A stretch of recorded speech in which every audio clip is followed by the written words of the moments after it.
The time before 1914 is usually seen as the time before the First World War. But of course, people then did not know there would be a First World War. More and more people were living in cities, and what they experienced there had never been known before. Where coaches had once set the pace, there were now cars, trams and fast trains. Life in the big city was a new phenomenon.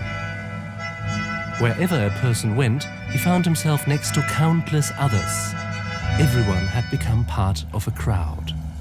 Huge stores offered every imaginable product. Cinemas showed films from all over the world and provided a glimpse of the most intimate situations. Art broke down borders. Holidays were becoming cheaper for everyone. But the price of this luxury was paid in the colonies.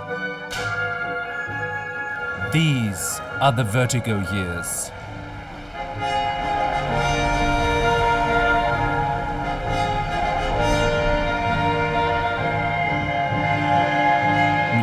1900 to 2013 seems a very short period, considering the long time span.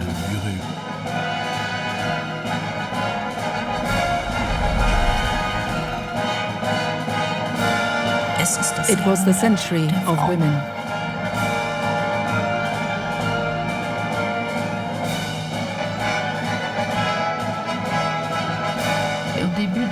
The beginning of the century promised so much.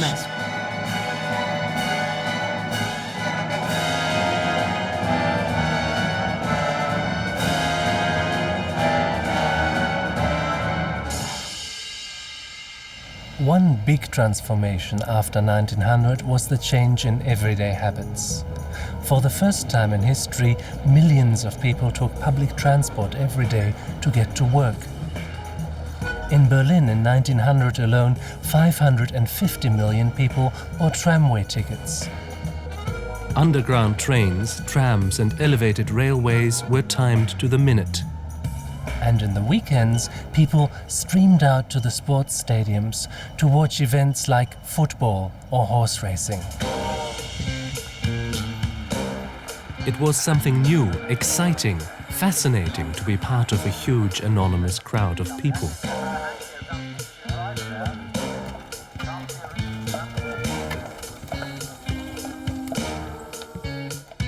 A crowd that seemed to have a will of its own.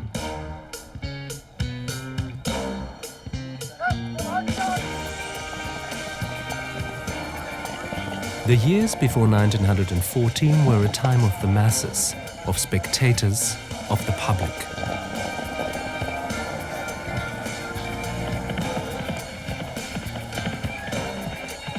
The mass had arrived in history, and the new industrialized world lived of it.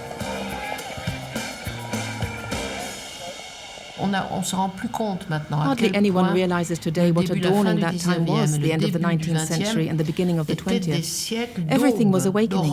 People wanted everything, could do anything, believed they could do anything.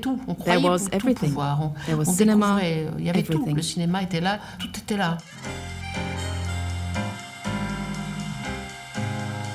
Cinematography was invented in Chicago by Thomas Alva Edison.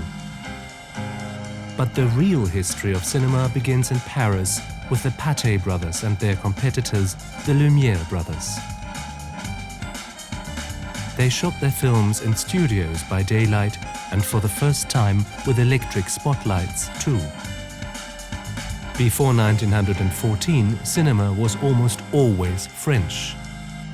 By 1908, there were already 200 cinema theaters in France. The Gaumont Palace Cinema opened on the Place de Clichy in 1911. It had room for an entire orchestra, sound effects, and 3,400 spectators. In 1912, London's 500 cinemas sold 350 million tickets.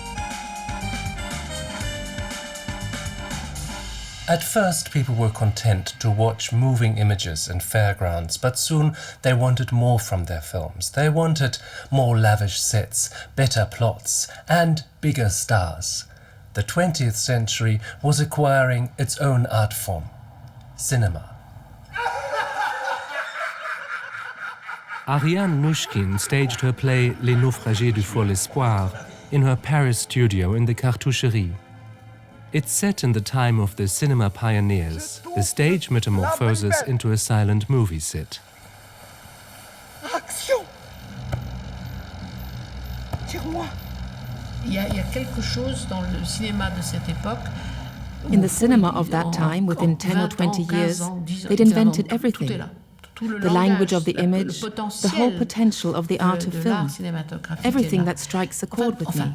The boldness, the imagination, the poetry they revealed by lighting up those little rolls of film, by turning the handle. Qu'ils mettent comme ça dans leur petite boîte dont ils tournent comme ça.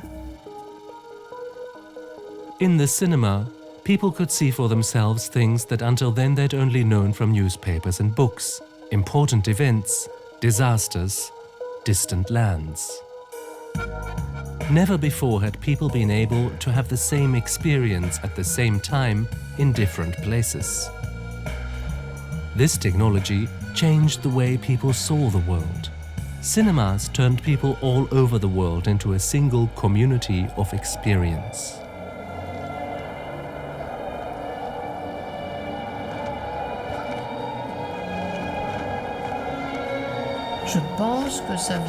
I think it comes from my love of the cinema, and probably from affection for my father too. When I was very small, I saw the scene from Jean Cocteau's The Eagle with Two Heads being filmed. You know the scene where he falls down the staircase? And I remember how it felt. Cocteau's emotion, my father's emotion at the camera. Non, qui ne tournait pas d'ailleurs, mais le cadreur.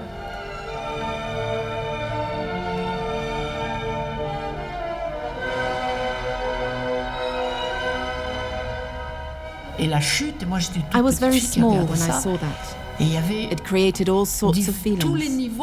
Danger, beauty. It was all mixed up for me. Stars were born. Sarah Bernard, La Divine. When she turned to cinema, she was already 60 years old and had a wooden leg, but audiences worshipped her. This kind of celebrity had only just begun, but all the foundations were already there. The mass media could spread pictures and stories by the millions. Sarah Bernard played the media for all it was worth. She had countless affairs.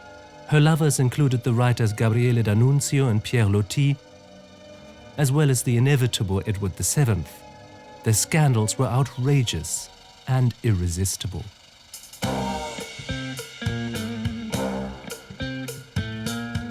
The big city offered any number of temptations and possibilities of erotic discovery and conquest. By night, theaters and chorus lines beckoned on boulevards lit by electric light.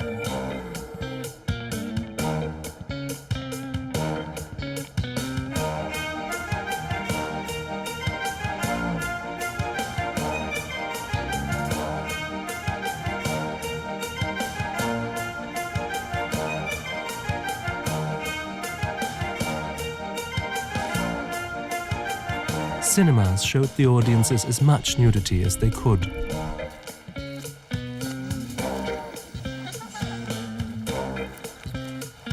There were brothels and prostitutes everywhere. The flood of often completely impoverished women from the countryside meant an inexhaustible supply of prostitutes. Unmarried men were discreetly expected to sow their wild oats in this milieu. The threat of infection with syphilis lurked everywhere. The very thought of the hideous progress of this incurable disease guaranteed that every man and every woman was terrified half to death by the slightest symptoms of it. Panic in the face of an unstoppable descent into madness and a painful death. Syphilis was sexually transmitted and, at the time, was absolutely fatal. The first symptoms were ulcers on the skin and mucous membranes. After 3 to 5 years, the infection would have spread through the entire body into the bones and vital organs. Attempts to cure it with mercury failed. Misguided open-heart surgery only increased the patient's suffering. Babies could be infected with syphilis even in the womb, coming into the world already diseased. It was a German doctor, Paul Ehrlich, who finally made a cure possible. After many lengthy attempts, he discovered a powerful arsenic compound, salvarsan. His discovery gained Ehrlich the Nobel Prize. But the Catholic Church reacted with open hostility. It regarded syphilis as God's punishment for sexual excesses. Sexual liberation, anarchism, socialism, communism, laicism, free love, all that was modernity. It's quite clear that the Church expressly rejected modernity.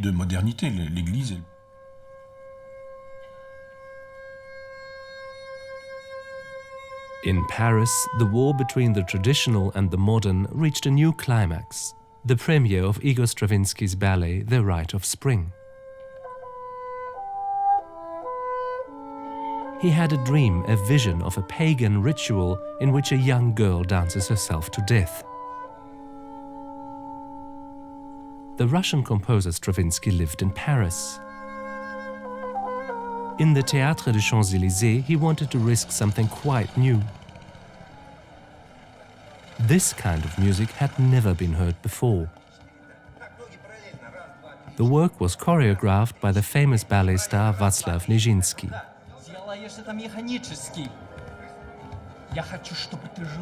So Nijinsky was working almost more like a filmmaker, you know, to give each person a gesture and a part. It takes a long time to do that, and I think one of the problems with the work was how difficult it was to learn. The complex rhythms, the anti-classical movement, and this tremendous detail of gesture. But it looks on stage like it's all this sort of cosmic mechanism.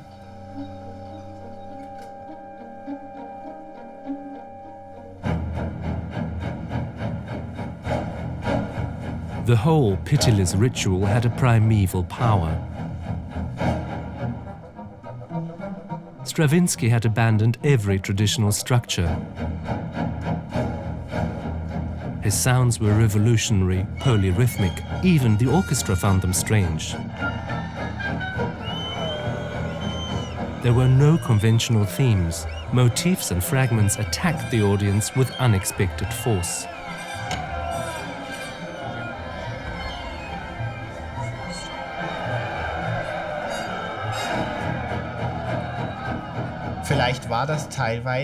It was perhaps partly that certain composers didn't want to be liked. They took the attitude, I write this because I must write it, because it's right and important for contemporary art now.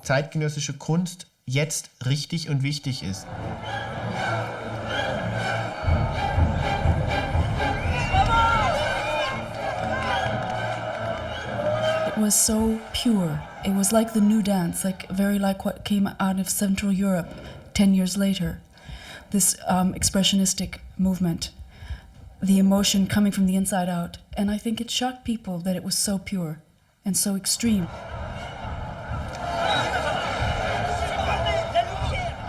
Jean Cocteau, who was to work as director with Ariane Nouchkin's father, recorded at the time, "The Russian troupe taught me that you must burn yourself up before you can be born again."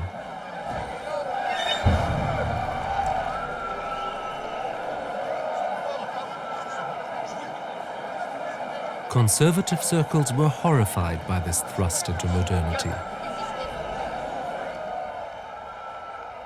Pope Pius X even went so far as to have all priests swear an oath against modernity. The Pope wrote, "Modernism is the synthesis and the poison of all heresies. It attempts to undermine the basis of faith and destroy Christianity." The whole premise of that was that we're going to reject this whole modern development towards equality, towards republics, towards democracies. Pius IX is the high point of that. And then the anti-modernist, oath that Pius X wanted his priests to swear. And this turned out to be, of course, in the long run, catastrophic, because it was running so much against the whole, you might say, spirit of the age, but I mean the whole development that we've just been describing towards greater equality, greater mobility, and so on. They were running against that. The new city temples were the department stores. Where earlier church and schools had projected images of noble self-sacrifice into the minds of people, now the cinema screens and the facades of the big department stores formed projection surfaces that were altogether more exciting. This gospel did not ask you to do without. It promised you everything and now. Even around 1900, people shopped themselves into their very own heaven.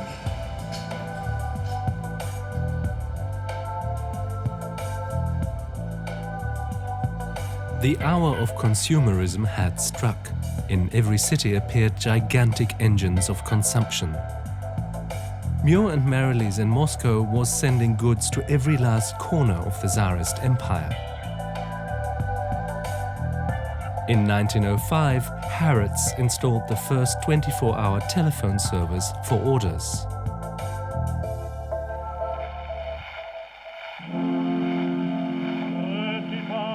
Enrico Caruso's recording of the aria Vesti la Giubba from Leoncavallo's opera I Pagliacci was the first record to sell over 1 million copies.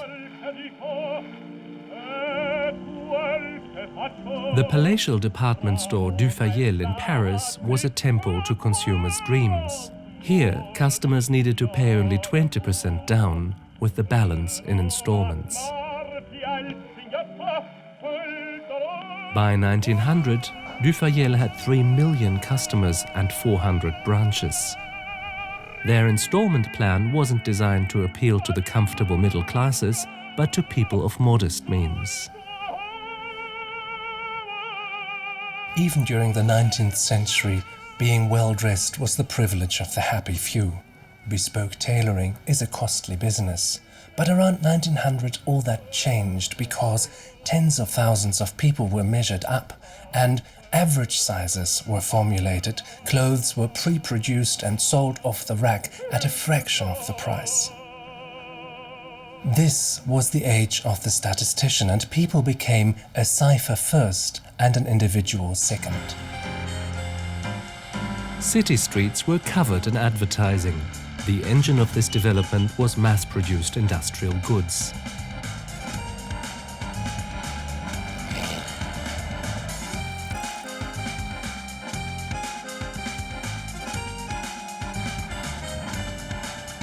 Consumption changed people's understanding of themselves. When people came to cities and were working, they began to form new associations, trade unions or membership of various groups that were trying to, make their way or defend themselves and so on. So automatically they had more complex identities. They didn't lose their identity of the identities became complex, more many-sided. In the modern big city, a person wasn't really a single entity anymore. People were fragmented, then put together again in various different ways. Pablo Picasso captured this phenomenon of fragmentation in paintings such as Les Demoiselles d'Avignon. The painting shows naked prostitutes posing in a brothel salon. Picasso reduced their bodies to geometric lines and flesh-colored surfaces.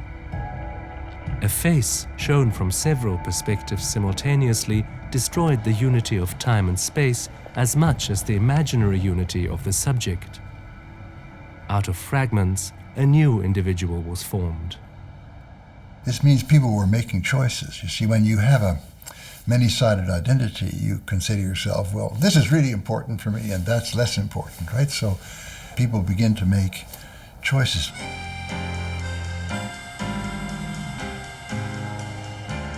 In the big city, identities became mixed. A Protestant man from southern France, perhaps a socialist, a fan of a particular football club, could marry a woman who might come from Catholic Brittany. And what united them was the intoxication of consumption. Fairs and major exhibitions were held at the Grand Palais, constructed for the World Exhibition of 1900. Even at the turn of the century, the fulfillment of millions of lives was determined through consumption. It's better to have than to be. When you have, you are. The more you own, the more you are. Consumerism makes everyone think he has a chance to make it big. No one's going to attack capitalism if he thinks that's what guarantees him the chance of having things someday, the chance of being forever.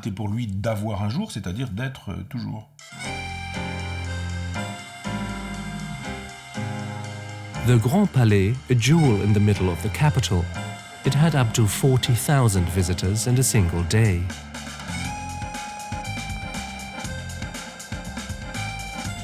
One historian of the time thought, "The nature of the new luxury is banality. We shouldn't complain so much about this. There used to be nothing more banal than misery."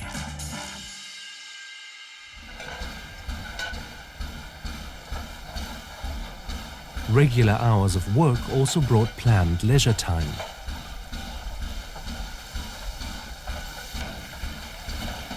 Train connections became better and cheaper.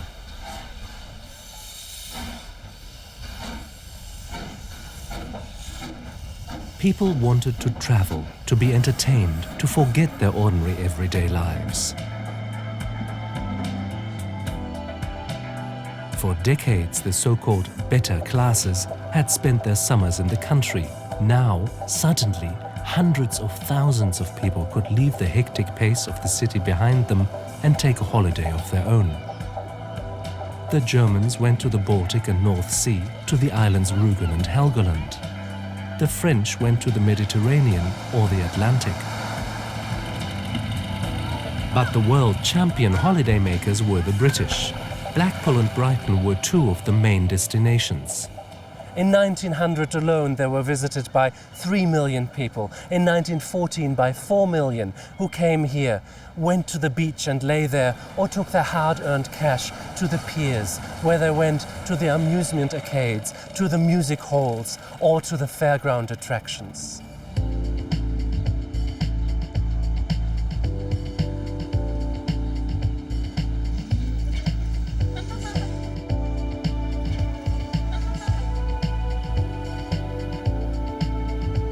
Blackpool had had electric lighting since 1879, and the lights had been switched on in Brighton only a few years later.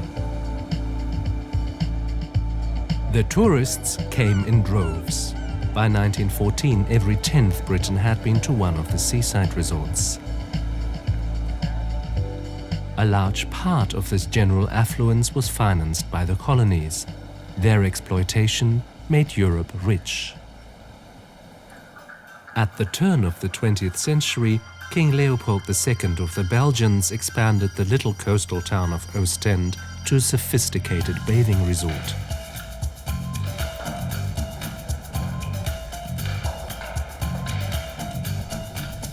With horse racing and columned promenades along the beach.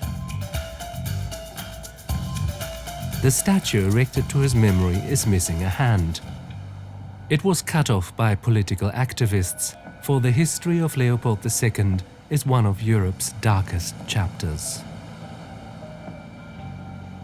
The king was responsible for the greatest mass murder committed up to that point, with 10 million victims.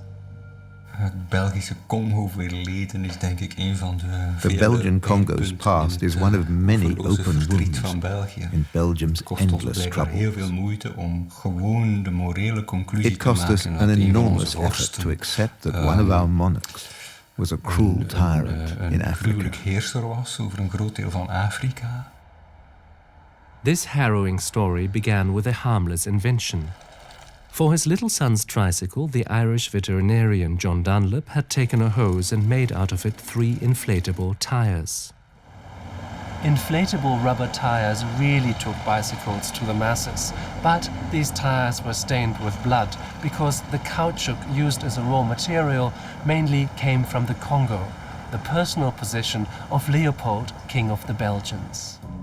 Leopold had a virtual monopoly on the natural rubber that was needed for production.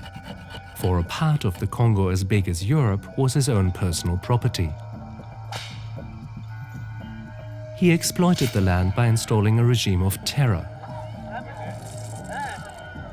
Women and children were taken as hostages to force the men to tap as much natural rubber as possible.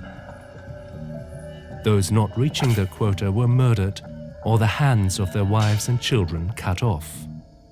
It was a regime that insisted on a very thorough accountability. The soldiers had to deliver the hands they'd cut off.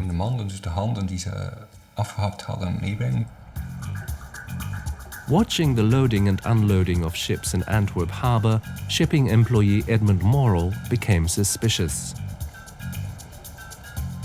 Instead of the trade goods listed on the bills of landing, only arms were being shipped to the Congo. It was an indication of the systematic violence occurring there. To Morrell, it was clear that the responsibility lay with Leopold II. He quit his job and began an unparalleled press campaign against the king. It was the first time in history that a private individual attacked a ruler publicly. The reports drove the British government to send its consul Roger Casement to investigate. What he saw in the Congo determined Casement to begin his own campaign against the Belgian king.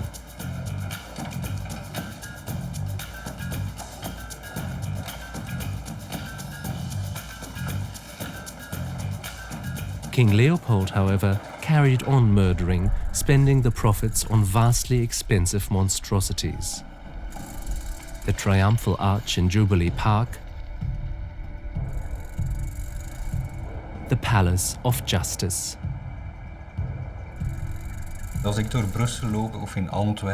Whenever I'm walking through Brussels or Antwerp, or along the coast, or past the Royal Palace, I say to myself, I can still smell blood. I smell clotted blood.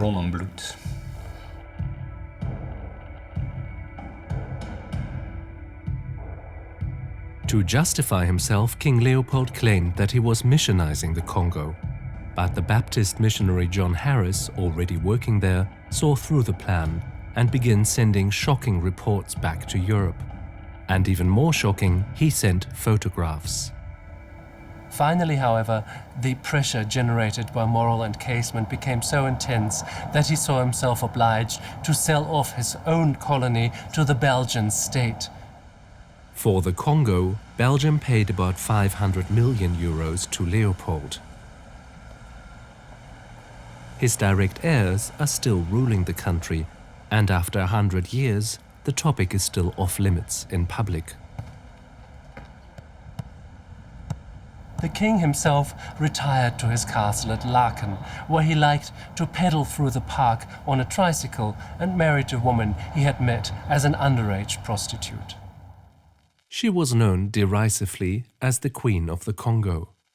Les gens qui nous disent au sommet des États qu'il faut respecter la morale, c'est-à-dire les chefs d'État, people at the head of the state, the kings, the powerful people, the popes, they say you have to act morally, but they don't act morally themselves. sont des gens qui nous disent qu'il faut la respecter, mais qui ne la You get the respectent impression pas. that morality was constructed for ordinary people to keep them à qui on quiet. demande de ne pas bouger.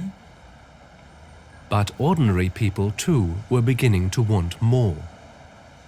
The consumer revolution was also a sexual revolution. Journalist Hans Oswald in Berlin reported, In front of a shop window, rows of books inside, several of them with a tape over them. Interesting, forbidden, confiscated. And looking in, boys and old men and youths and young girls staring at this peculiar world with wide, big eyes. women were still regarded as second-class people. They had no vote and in some places couldn't legally own property. Prostitutes stood on the lowest rung of society. Kommst du mit, Engel? In his play La Ronde, Arthur Schnitzler perfectly captured the atmosphere of Viennese society at the time. The work was automatically condemned as pornography. In the play, couples from different social backgrounds sleep with each other, exchanging partners from one scene to the next. La Ronde begins with the harlot and the soldier. Wozu brauchen wir eine Bank, wenn wir gesund sind? Stimmt eigentlich. Siehst du? So einen wie dich möchte ich zum Geliebten. Na, ich glaube, ich werde zu eifersüchtig. Moral hatte einen sehr hohen Stellenwert, war aber gleichzeitig nicht einheitlich, sondern war durch eine Doppelmoral. But at the same time, it isn't consistent because of the double moral standard. So if anything, you can say, the stricter the morality, the more frequent the moral lapses, because the law creates the transgression. There's nothing so attractive as what's forbidden. Was verboten ist. Der junge Herr und die verheiratete Frau. Under the pressure of these relationships, the psyche refused to cooperate. Sie sind da. Schließen Sie schnell die Tür. Ist Ihnen jemand gefolgt? Ich hoffe nicht. Ich habe 3-mal die Kutsche gewechselt. Oh, Alfred, welche Torheit begehen wir? Oh, hey, kommen Sie, nehmen Sie Platz. Women often responded with hysteria, a new kind of social illness. The Steinhof psychiatric hospital in Vienna was built to a design by Otto Wagner. 60 pavilions, administrative buildings, a theatre and a church formed a little city within the city for psychiatric patients. Professor Charcot in Paris had been using hypnosis to research the puzzling illness of hysteria in women. In Vienna, his pupil Sigmund Freud recognized the connection between hysteria and sexuality. Die unerhörte Botschaft der Hysterie ist, wir sind The genauso unheard Menschen, message of genauso hysteria is, gleichwertig wie we are die people Männer. too, Und wir worth haben just as auch much as men, unseren and we have Wunsch our own nach wish for Selbstverwirklichung. self-fulfillment. Wir wollen keine We don't Unterdrückung want to be mehr. suppressed anymore. Wir haben auch unsere eigene Sexualität. We have our own Und sexuality das wollen too, wir and we nun, want that acknowledged. Anerkannt We wissen. have our own desires. Wir haben unser Begehren. Quäl dich nicht, mein Liebling. Ich war so sicher. Ich war wie verrückt schon den ganzen Tag. At the same time, men felt threatened by women's new self-confidence. Neurasthenia attacked especially men. Hysteria could be explained by the fact that the fairer sex was also the weaker sex. Now, however, it was the men who became the weaker sex. Neurasthenia was a kind of exhaustion depression. Many patients reported their own sexual anxieties as the cause of their symptoms. Masturbation was regarded as a serious vice. Visiting prostitutes, however, was socially acceptable and morally problematic at the same time. Neurasthenia was an urban phenomenon. It mostly affected people working in big city offices. Electrotherapy was supposed to help, but the problem was psychological. Schnitzler's La Ronde is full of people who repress their problems. People whose own actions drive them crazy. Geh doch bitte nachsehen. They are as unfree as electrons circling around an empty center. Ach, in meinem Kopf dreht sich alles. Unable to control the course of their own lives, they are driven by invisible forces, never sure whether they are waking or dreaming.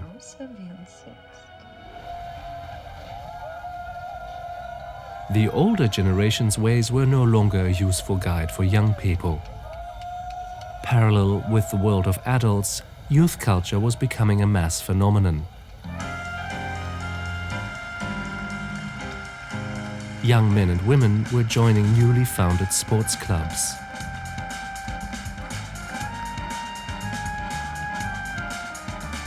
Separated by political or religious affiliation. Jews in Berlin founded the Maccabi Union and in Vienna the Hakoah.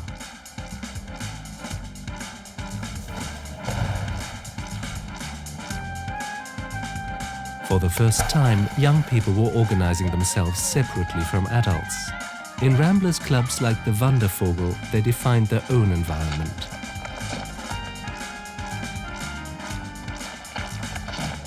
The new masses moved in sync.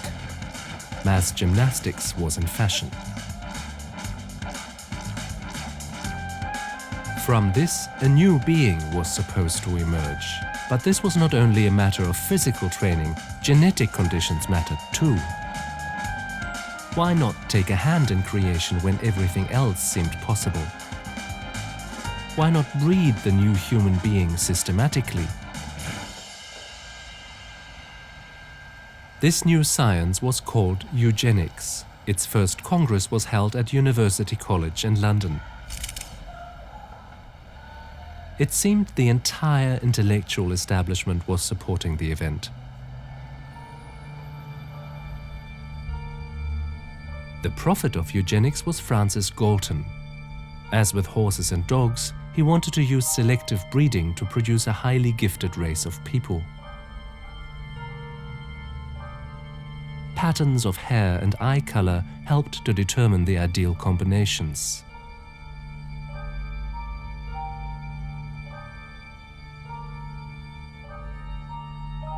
Criminals and the mentally or physically weak were to be prevented from breeding. Even the young Winston Churchill was won over by eugenics. Named Home Secretary, he suggested, off the record, that 100,000 British subjects should be sterilized. It was even more clear if you look at Germany, where it wasn't called eugenics, but race hygiene. Two self-declared barons, Guido von List and Jörg Lanz von Liebenfels, were the leading theorists of this new religion, the Germanic Church. They constructed a new mythology complete with runes and rituals. They invented the myth of the procreation of fire. They approached their Lord with a prayer for light. But there was also an evil counterpart to the noble Nordic Aryan race. This negative embodiment, this dangerous, hostile adversary, manifested itself to a high degree in anti-Semitism.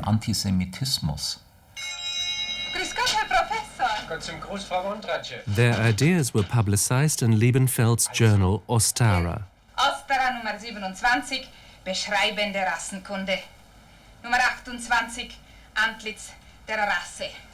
Und hier in Nummer 31 haben Sie tatsächlich den Rassenwertigkeitsindex, was Sie gesucht haben. Man findet bei Hitler With Hitler, you find a lot of pronouncements based on these ideas. Wieder, was in der völkischen Ideenzirkulation Before the First World vor dem War, they were Ersten widespread Weltkrieg among the bereits people who opulent talked about race. ausgebreitet war.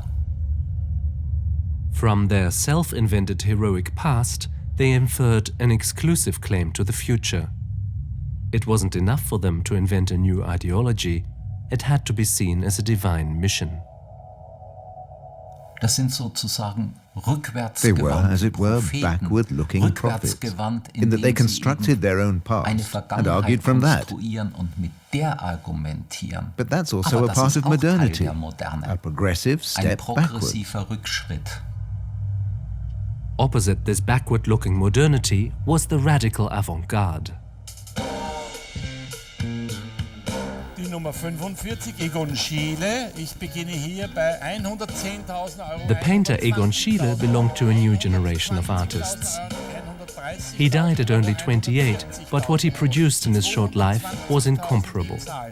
220.000 zum ersten, 220.000 zum zweiten, zum dritten.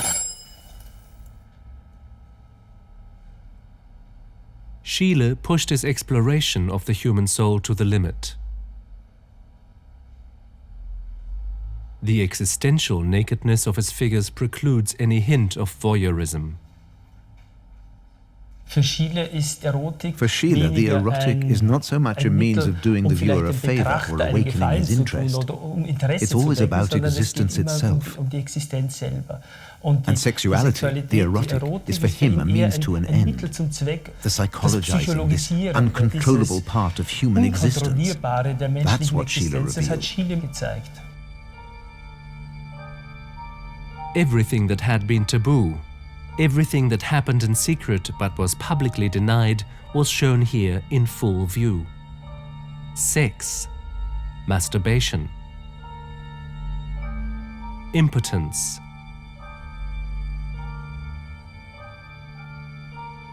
all presented starkly by the artist. Schiele's works tore down the last facades, destroyed the last hiding places of the human soul.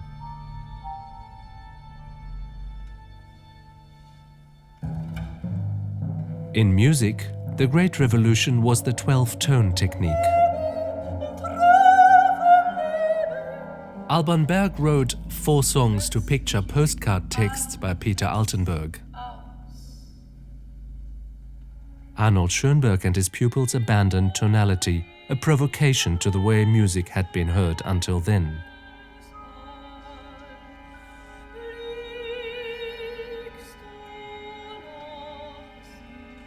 When Schoenberg conducted Berg's songs in Vienna's Musikverein, there was an uproar. There was probably already an aggressive undertone in many European countries. Und hatte sich über Jahre oder vielleicht and sogar this had been Jahrzehnte pent up for years or even decades. It was probably connected with a kind of melancholy that the values people had taken for granted in the 19th century just didn't count anymore. Nicht mehr galten. The violent reactions of the public became a defining moment of modernity.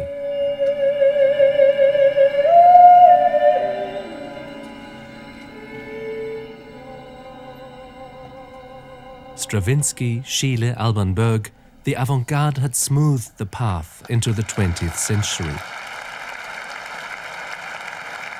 The world in which we are still living was born before 1914 because the greatest intellectual, emotional and scientific advances were made in these years. Never before had there been so much reason to be optimistic. But never before had there been so many people who looked into the future with skepticism. Europe's rulers, by the grace of God, insisted on their absolute right to power. New masses in old countries were creating a dangerous dynamic, and industry supplied them all with consumer goods and weapons. One provocation was enough to set this monstrous machinery in motion. When Archduke Franz Ferdinand visited Sarajevo in June of 1914, his visit was also an attempt to control the centrifugal forces of history. But these developments were already too strong to be mastered, and for the next 30 years, Europe would sink into a maelstrom of violence, nationalism and ideologies. Only afterwards could the modernity that had already begun to assert itself in 1914 be fully expressed. For the time being, however, nobody was prepared for what would happen next in the deepest provinces of the Habsburg Empire.